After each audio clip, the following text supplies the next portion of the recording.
Hello besties, welcome back. Today is our day 3 and I'll be teaching you how to make samosa and spring roll wrappers in the simplest form. So all you need to do is to get your pen, get your biro, get your book and begin to jot down some secrets on how to make samosa wrappers. And tomorrow I will teach you how to make the fillings, how to roll your samosa, how to roll your spring roll. So I'll be dividing the video into two. So let's make the wrappers first. The first method I'll be using is called the peeling method. So all you need to do is to add in your flour and also add in your vegetable oil. After adding your vegetable oil, begin to mix everything with your hands. Make sure everything is properly incorporated before adding in your water. We will be using half cup of water, but if you notice, I was adding in my water bit by bit, and at the end I didn't use the whole half cup of water because there are some flour that absorb water easily while some doesn't. So you need to be very careful of the reaction because we are looking for a strong dough, a durable dough. So this is me. I just transferred the dough onto my table and I am kneading it properly until I get a smooth texture. Please besties, do me a favor by liking this video, share this video with your friends, subscribe and follow for more amazing videos. This is the only way you can support me. This is the only way you can encourage me. Please share this video with your friends and also invite your friends to subscribe to my YouTube channel. Thank you so much and I also appreciate. If you have any question, please drop your questions at the comment section and I'll be there to reply to all your questions. Now, this first method of making samosa wrappers is very simple if you know the tricks, if you know the hacks, and if you know how to get around it. So I just finished cutting my samosa into bits. There are 8 samosa and spring roll wrappers. They are 8. So I will just roll it into small circles, just small circles. So this is me rolling it into small circles. And if you notice your dough is sticking, just add in some flour, just spread some flour and your dough will stop sticking. So just keep on rolling. Just make sure the circle is not too big. This circle, it's okay, so I'll just keep it by the side. So after this, watching this video, I would like to know which method do you like. Do you understand? Which method do you like? So whether you like the peeling method or the painting method, and all of them has their own advantage and disadvantages. So I'm done rolling out everything into small circles. So just get one of the dough, apply generous amount of oil with your brush or with your hand, then sprinkle some flour. That is what you are going to do for the first one. So I'll be stacking this into groups of 4. Please, it should not be more than 4. So after applying generous amount of vegetable oil, I sprinkled some flour and I placed another circled dough or rounded dough on top of the one sitting on the table. So after placing it, I will still apply some vegetable oil.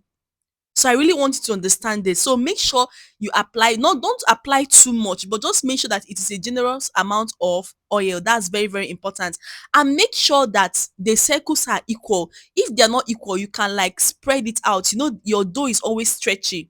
So keep on adding until it is group of 4. So once it's 4, keep it by the side. So I'm about to add the last one. Just sprinkle some flour and generous amount of oil or vegetable oil and now place the last one. So once you place the last one, keep this set aside and then do for the rest. I did the rest out of camera so that I won't waste your time.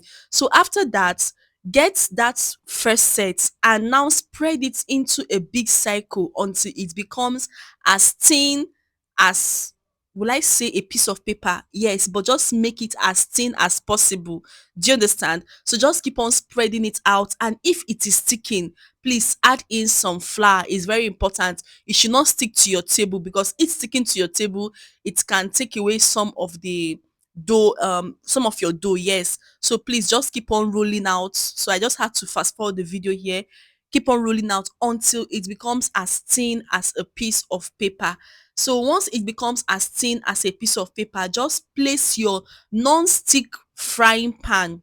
Please use non-stick frying pan for this particular method.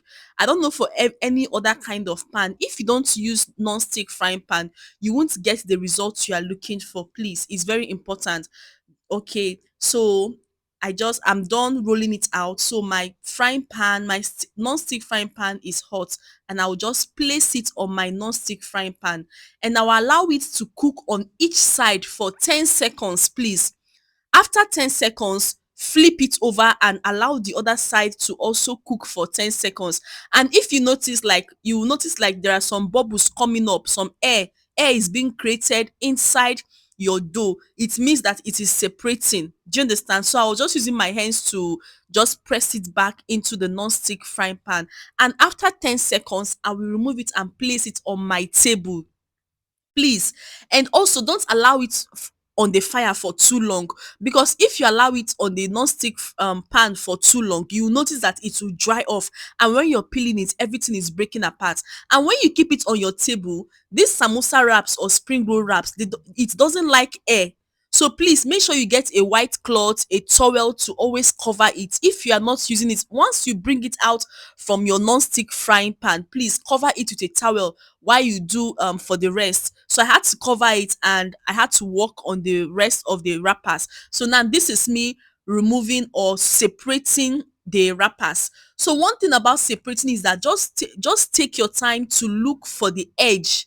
Just get the edge. Once you are able to get the edges, or you can also go around the edges, or you can simply, another method or another trick you can use at this point is to get some scissors. Cut out those edges that are looking so dry. Once you cut it out, then look for an edge and begin to peel it out. Can you see how light it is?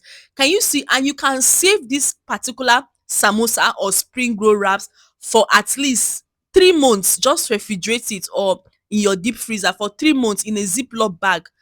For 3 months it will still be there.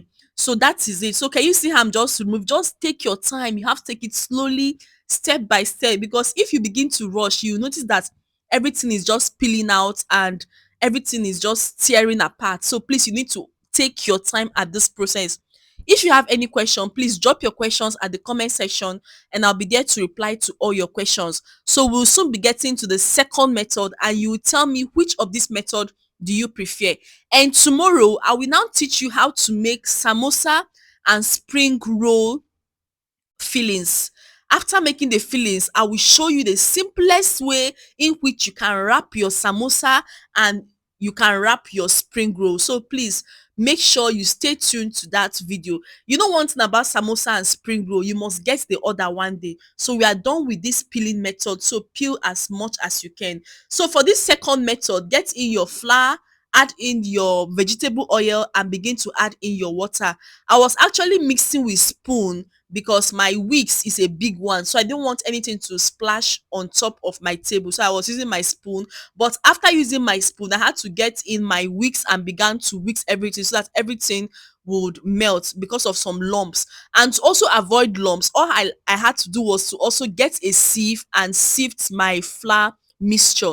Is very important because I need a very smooth consistency. For this particular second method, it needs a very smooth consistency. Can you see how this consistency is very smooth? So now it's time for us to apply it on our non-stick frying pan. So before you start applying, please make sure your non-stick frying pan is not on the fire. It's not on your gas top, it's not on your stove top. All you need to do is to place your non-stick frying pan on top of your table and begin to brush it round the non-stick frying pan based on how big you want it to be to look. And also, if there are some holes, just make sure you fill it in. Is very important. Then after filling everything in, place it on your gas top or on your stove top, and for just 5 seconds, 5 to 10 seconds. Once you notice that it's getting dry, please, you don't flip this one, don't flip the both side, because if the both sides are dry, you won't get what you want. You notice that your samosa wraps is now cracking or is now breaking. So can you see that it is now drying up? You would know that it's drying up when it begins to what change color. And can you see it's already peeling off? I love this method actually. You understand? This method is also okay if you're able to navigate through it. Although, like, sometimes you have to be very careful, because when pulling out the samosa When pulling out that's the samosa wrap, you notice that the heat coming from the samosa wrap can also hurt your hands. So you need to be careful. You need to allow it to cool down before peeling it off. So this is me peeling it off. Just peel it off once, it will come out. Can you see? Very simple. It was very hot at this stage, so I was just trying to peel everything off. So once you just peel it off, you place it on your tray or on your pan. Once you place it on your tray or your pan, make sure you cover it, and after covering it, make sure you start using it immediately. But if you are still making more samosa wraps, make sure you cover it. Now this is me making the second one, and if you notice, I had to use a kitchen towel to clean the pan first before applying this second coating. So it's very, very important. If you have any question, drop your questions. I'll be there to reply to all your questions. And tomorrow I will teach you how to make samosa fillings. I'll teach you how to wrap your samosa, how to make your samosa also last longer. This samosa can last for 3 months if refrigerated in your refrigerator. Just put it in a ziploc bag and you are good to go. So that is it. Thank you so much for watching, and see you in my next class tomorrow. Bye.